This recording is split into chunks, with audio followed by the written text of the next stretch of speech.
there is a recognition that for many years before the beginning of this millennium, the second millennium, for say about 1,000 years or so, starting from the first century AD to maybe about 1000 AD, a period of almost about 1,000 years, this represented a period where actually India was seen as the teacher. You know, we today talk about Vishwaguru, but there was actually a time where, in a sense, India was the intellectual capital, certainly of Asia.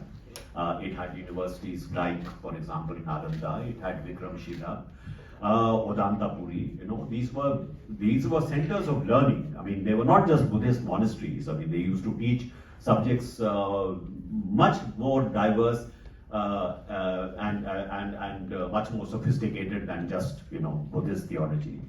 So this was a period where, thanks to three routes between India and China. India and China were not neighbors. India and China, in a sense, became neighbors only in 1950 when the Chinese occupied, Tibet. But earlier, the main channels of communication between India and China were one, the caravan routes through Central Asia, what is known as the Silk Road, but it was not only silk which was traveling on that road, many other things were traveling.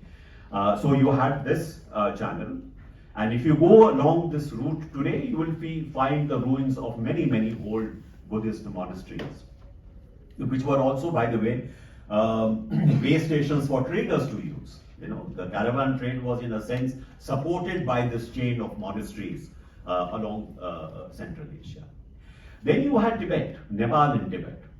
So a lot of the tantric form of Buddhism, which became more popular in India towards the latter half of the first millennium, much of that traveled to China through Nepal and Tibet.